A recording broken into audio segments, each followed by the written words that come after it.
Aqui eu quero te trazer uma coisa muito importante, que é o equilíbrio. Esse equilíbrio é o que gera paz, salvação, santidade. Essa vida equilibrada aqui é a vida que gera é, equilíbrio na nossa vida como cristãos. Todo cristão precisa passar por esse equilíbrio para ter uma vida em paz e equilibrada. Então, ó, olha o que Pedro diz aqui, ó. A gente já tinha lido isso. Acima de tudo, amem uns aos outros sinceramente, pois o amor cobre muitos pecados. Pensa nesse sangue aqui embaixo do amor como o próprio amor purificando, cobrindo pecados. Então, nessa parte aqui, é uma vida de cruz, ó. De um lado da cruz, deixa eu te pontuar aqui o significado da cruz, ó. Essa cruz maior aqui, essa parte maior da madeira, essa parte representa a relação com Deus. Ela deve ser principal, ó. Uma relação com Deus forte, um devocional, dependência, enfim. Como consequência disso, nós também temos uma relação horizontal, que é a consequência da relação vertical. Nessa relação horizontal aqui que está o nosso equilíbrio de vida. Então, de um lado dessa relação é o ser cuidado. Quando você se disponibiliza para ser cuidado, você vence o orgulho. Olha o que Tiago fala aqui, ó, Tiago 5,16. Portanto, confessem seus pecados uns aos outros e orem uns pelos outros para serem curados. A oração de um justo tem grande poder e produz grandes resultados. Então, olha só, deixa eu conversar contigo aqui. Não se engane. Como a gente havia falado, o orgulho tem uma capacidade muito forte de esconder pecados e fazer parecer ter sentido. Parece que é bonitinho. Ele coloca algumas desculpas para parecer bonito por fora e guardar ossos mortos por dentro. Deixa eu te dizer uma coisa. Quando você não se disponibiliza para ser cuidado, é o orgulho que está gerando isso em você. Você pode até pensar assim, não, eu não quero incomodar. Não, é a falta de tempo que eu não tenho. A outra pessoa está muito agarrada. Não pode. Olha, não é isso.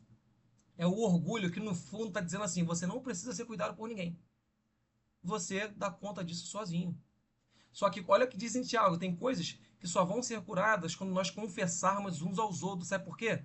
Porque Jesus está nos incitando, está nos fomentando, nos incentivando a vencer o orgulho. Porque para eu me abrir, mostrar minha fragilidade, tirar as máscaras e mostrar que eu dependo de alguém, eu estou seguindo a lógica do evangelho que diz que eu considero o outro superior a mim mesmo. Que eu preciso do outro, que ele faz parte do corpo. Eu valorizo o que está no outro e não só o que está em mim. Olha como é que isso é bíblico, olha como é que isso é o Senhor Jesus gerando isso dentro de nós. Isso é uma vida de cruz.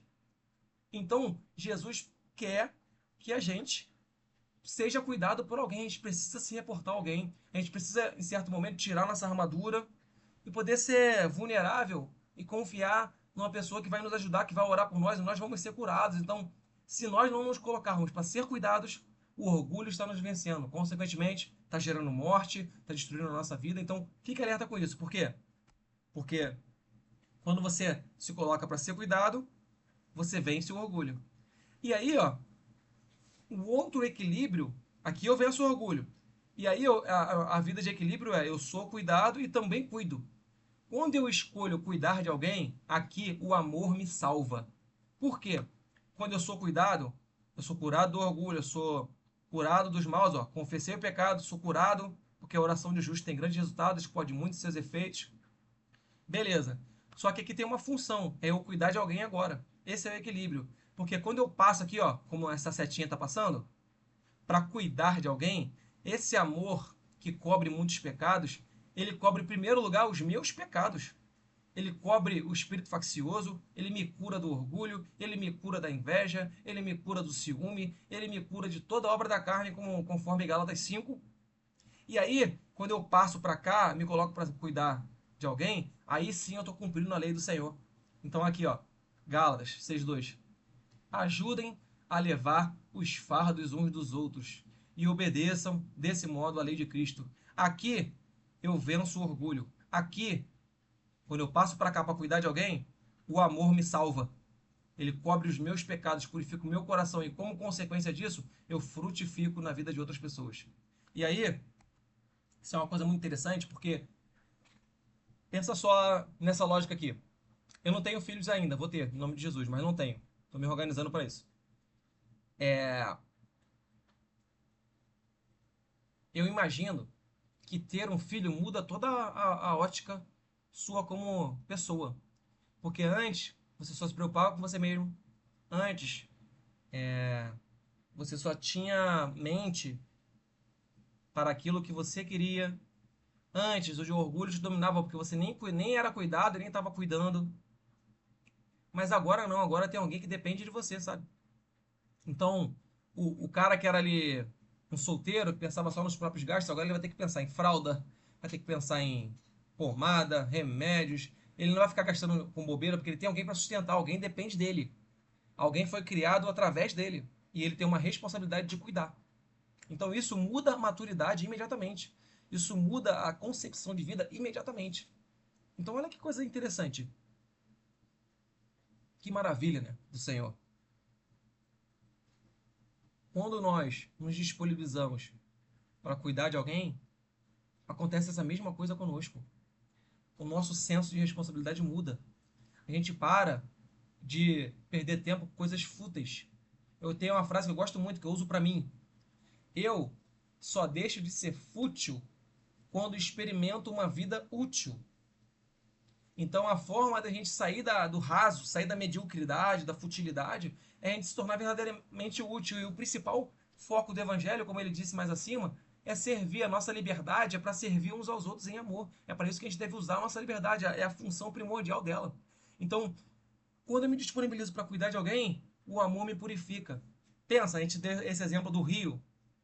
Pensa que eu sou um instrumento de Deus e que o amor flui do céu, passa através de mim e purifica as outras pessoas, porque está transbordando, como Paulo disse ali no texto de Tessalonicenses, amem uns aos outros como nós transbordamos de amor sobre vocês. Beleza. Então pensa assim, vem, me encheu, transbordei e amei as pessoas com que transbordou. Minha pergunta é o seguinte, se esse rio que veio do céu, de amor, foi suficiente para purificar o outro através de você, aquela pessoa que estava fora, que transbordou sobre ela, ele purificou ela, eu te pergunto, imagina o que acontece com você, que é o canal onde Deus está fazendo esse rio fluir.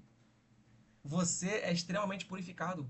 Você se torna humilde. A sua mente é direcionada para motivos grandes e poderosos. Você começa a sonhar com coisas grandes e para de se prender em si mesmo. A maior prisão que existe é a prisão dentro de si mesmo causada pelo orgulho.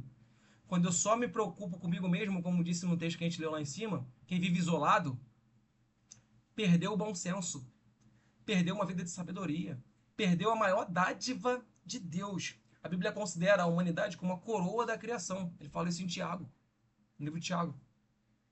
Então, se eu perdi o contato com isso, eu perdi o contato com tudo. Pensa só, é como se... Vou pegar aqui para dar um exemplo. Ó, vou dar um exemplo aqui. Pensa que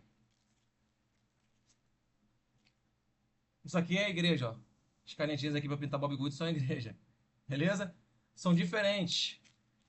Promovem diferentes cores. Têm diferentes habilidades. Beleza. Olha que lindo na humanidade. Olha o que Deus fez. Ele não investiu tudo que ele tem numa pessoa só. Ele investiu uma parte dele nessa pessoa. Ele criou cada pessoa com uma personalidade peculiar, com um estilo de ver o mundo diferente. Então, em cada mente tem um mundo diferente. Dentro de cada mente, de cada ser humano, existe um diferente universo. Deus criou as pessoas de forma peculiar. Sabe por quê? Porque ele investiu nessa pessoa aqui, ó, algo que só tem nela. Então, ele investiu uma parte dele naquela pessoa. Mas também investiu uma parte dele nessa pessoa. Uma parte diferente e peculiar. Tem uma parte dele nessa pessoa, tem uma parte dele nessa pessoa. E todas essas pessoas juntas formam a igreja do Senhor. Todos juntos, cada um com a sua característica, com a sua peculiaridade. Cada pessoa dessa carrega algo especial e único do Senhor. Quando eu sou dominado pelo orgulho, eu acho que tudo está em mim. E eu perco isso aqui, ó, a riqueza e a plenitude do evangelho. É por isso que não existe cristianismo sem igreja. Não existe amar o pai sem amar a família, esse é orgulho. Por quê? Porque Deus investiu um pouco em mim, eu tenho que ser humilde. Tem algo em mim? Tem. Tem algo importante de Deus? Sim. Por isso que eu amo ao próximo como a mim mesmo. Ou seja, amar a mim mesmo não é soberba. Amar a mim mesmo é amar aquilo que Deus investiu em mim. É amar a versão que é resultado do meu relacionamento íntimo com Jesus. Ele investiu isso em mim, certo? Mas o que está em mim não está nos outros. Mas o que está no outro também não está em mim. Para eu ter consciência da plenitude do Evangelho, eu preciso conviver em amor com todos. Perdoar uns aos outros, sem justiça própria, humildade, com orgulho longe. E aí nós conseguimos viver todos em perfeita harmonia nesse corpo glorioso e poderoso que é a Igreja do Senhor. Então, aqui ó, o equilíbrio que gera paz. O amor cobre o pecado, ou seja, eu me coloco para ser cuidado, aqui eu venço o orgulho. Porque o orgulho que não me deixa pedir conselho, que não me deixa confessar os pecados, é o orgulho. Aqui eu venço ele. E isso aqui, essa liberdade, como conforme Gálatas 5 que a gente leu, ela precisa ser usada para servir e amar uns aos outros aqui, ó. Então, quando eu passo por esse lado de cá para cuidar de alguém, aqui o amor me salva, porque quando eu passo por aqui, ó, o sangue de Jesus, do Cordeiro Imaculado, purifica o meu coração primeiro, aí depois que eu estou purificado, eu transbordo de amor para as outras pessoas. Olha que Tessalonicenses fala. Vou colocar aqui. Vou tirar a setinha, tá? Porque senão ele vai ficar aparecendo. Ele fala assim, ó. Nós os amamos tanto. Olha só o que ele está falando, hein? Tem vínculo com aquele texto de 1 João, de dar a vida pelos irmãos. Que compartilhamos com vocês não apenas as boas novas de Deus, ou seja, eu não só ensinei. Eu não falei isso, eu não só falei. Eu não só me contentei em ensinar a verdade, não. Nós também dividimos a nossa própria vida. Nós dedicamos tempo de qualidade, nós convivemos com vocês. Então, esse aqui é o equilíbrio que gera paz no Evangelho. É uma vida de cruz, é uma vida que gera paz, unidade, que purifica nossos corações e vai nos fazer ter uma vida digna. Uma vida de dependência até que o Senhor venha. E aqui, esse cara que é bem complicado, o inimigo número 1 do amor, ele nunca vai nos vencer. Porque esse amor de Deus cobre uma multidão de pecados. Esse amor vai sempre me purificar desse orgulho, do espírito faccioso, da inveja, do ciúme, e eu vou poder transbordar de amor sobre os outros, para a glória do Senhor.